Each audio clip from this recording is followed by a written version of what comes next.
Selamat malam. Gimana kabar kalian semua? Tetap jaga kesehatan masing-masing ya. Oh iya, nama saya Faiz. Dan untuk pertama kalinya, saya membuat podcast.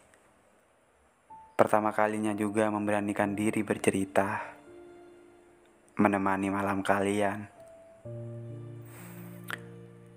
Gak terasa ya, udah mau berakhir aja tahun 2020 ini. Tahun yang kelam dan juga menyedihkan. Ya, semoga di tahun besok keadaan mulai kembali normal. Toh vaksinnya sudah ada kan? Siapa sih yang gak rindu dengan Indonesia seperti dahulu? Mau kemana-mana, kita bebas. Lebaran kita tahun ini saja rasanya sangat berbeda. Apalagi kalian yang masih sekolah atau juga kuliah. Pastinya rindu sama buku tulis kalian yang sudah lama tak kalian isi, seperti ruang kosong tanpa penghuni. Atau mungkin rindu sama pacar yang sudah lama tak kalian belai. Sampai-sampai seperti besi yang sudah berkarat. Bercanda sedikit gak apa-apa ya. Sebelum kita mulai intinya, ya udah, kita langsung ke intinya aja.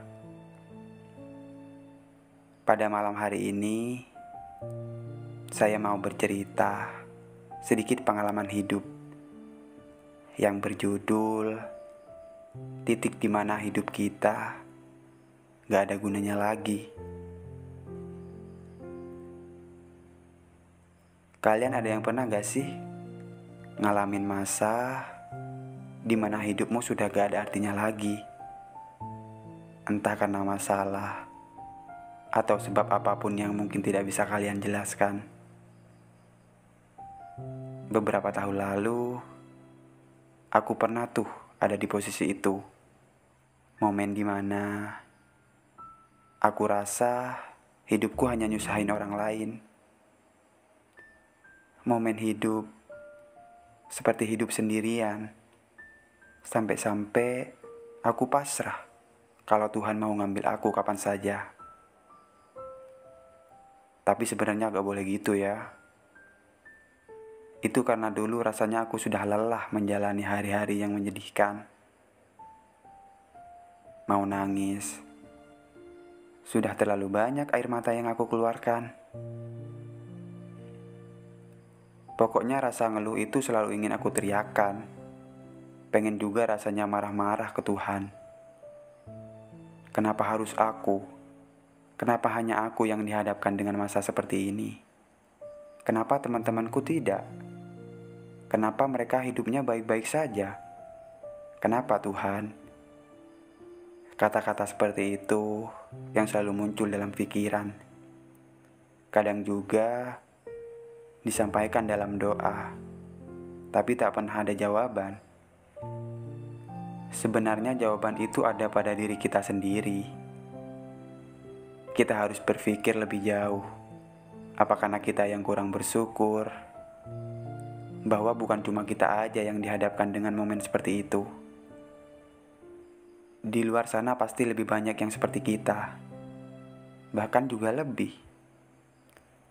Tapi mereka tetap menjalani hari seperti biasa. Semangat seperti biasa. Kalau mereka saja bisa menjalani hari seperti biasa, kenapa kita tidak? Kita cuma perlu membiasakan diri menjadi kita yang berbeda. Cepat atau lambat, kita pasti akan terbiasa.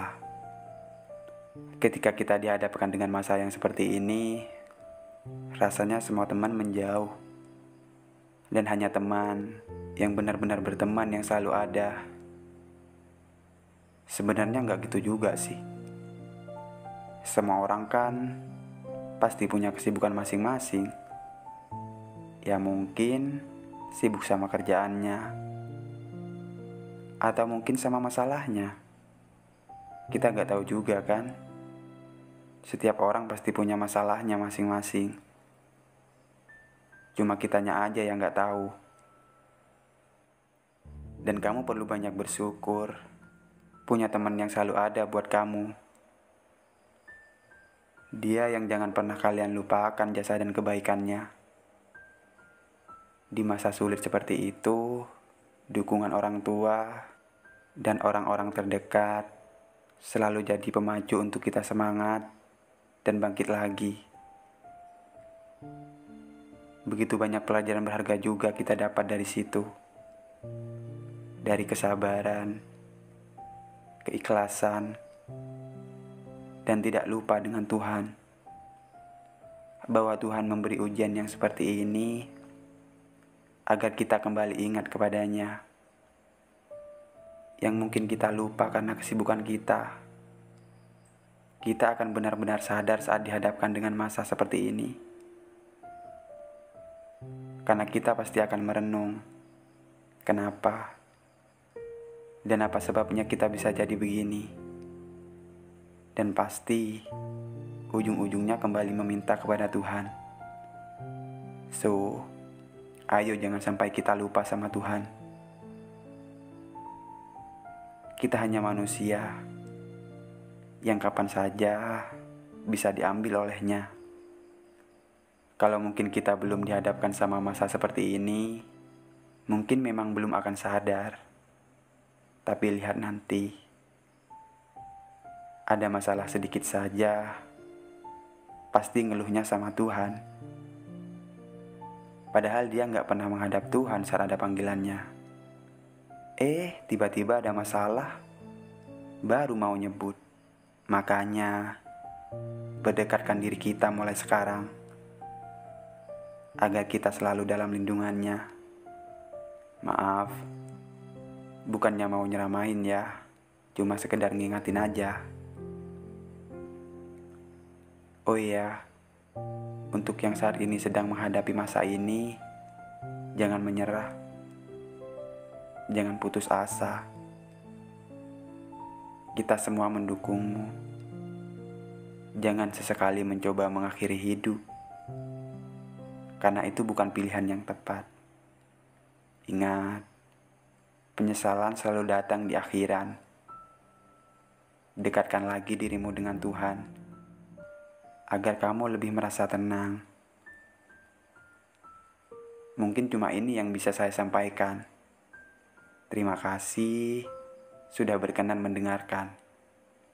Kalau teman-teman ada pengalaman apapun, boleh di-share di kolom komentar.